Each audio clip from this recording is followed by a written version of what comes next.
जिन्होंने हमें बचपन से लेकर जवानी तक उन्होंने हमारे लिए दिया है, उन्होंने हमारे लिए कमाया है।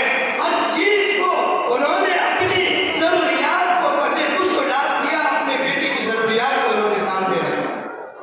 हम अपने वालिदैन को पसे पुष्ट डाल कर कभी कामयाब नहीं हो सकते। आप कोई भी गुनाह करें, उस गुनाह का अल्लाह तबारक व तआला आखिरत में हिसाब देंगे, लेकिन माँ बाप को सताना, माँ बाप की नाफरमानी करना, उनको दर दर की ठोकरें खाने के लिए दरवाजे से बाहर निकाल देना, ये ऐसा जुर्म अजीम है कि इस जुर्म अजीम की सजा इंसान को दुनिया ही के अंदर मिलती है। जैसा बाप के साथ औलाद ने शुरू किया है, आगे चलकर औलाद भी अपने उसके साथ ऐसा ही सलूक करेगी। आज मैं औलाद हूँ, मेरे सर में मेरा बाप है, कल मैं बाप बनूंगा, मेरी औलाद होगी, तो जैसा सलूक मैंने अपने बाप के साथ किया है, वैसा ही सलूक मेरी औलाद मेरे साथ।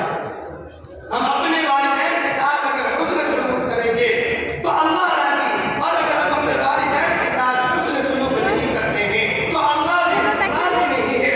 अल्लाह की रज़ा वालिदैन की रज़ा के साथ शामिल है। अगर वालिदैन राजी है तो अल्लाह राजी, अगर वालिदैन नाराज है तो अल्लाह भी नाराज है। माँ की मोहब्बत के साथ, वालिद की मोहब्बत के साथ अगर हम वाबस्ता है तो अल्लाह की मोहब्बत हमसे वाबस्ता है। हजरत बायज़ीद बुस्तामी रहमतुल्लाह अलैह, इतने बड़े बुजुर्ग हजरत बायज़ीद बुस्तामी रहमतुल्लाह अलैह अपनी वालिदा के पास आए और आकर सलाम किया।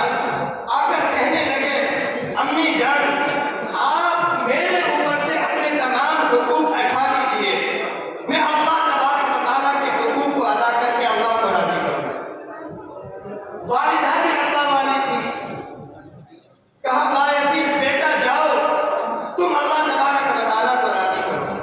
हजरत बायज़ीद बुस्तामी रहमतुल्लाह अलैह घर से निकल गए, जंगलों में चले गए, 12 साल गुजार दिए जंगलों के अंदर, अल्लाह तबारक व तआला की रजा तलाश करते रहे। 12 साल का अर्सा गुजर गया, 12 साल जंगलों के धक्के खाते रहे।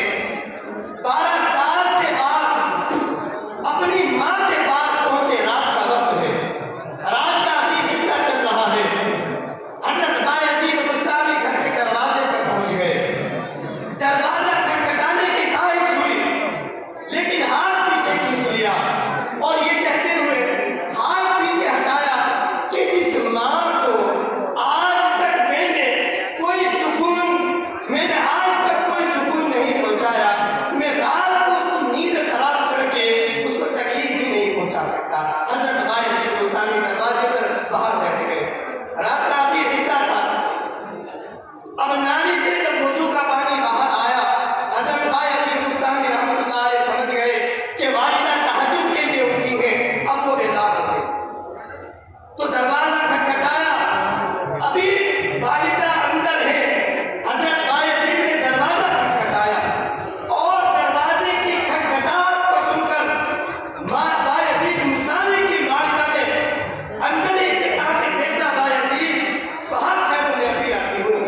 की तौफीक अता फरमाए।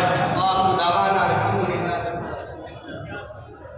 एक तालिब इल्म है आसिफ मोहम्मद सुफियान, ये बच्चा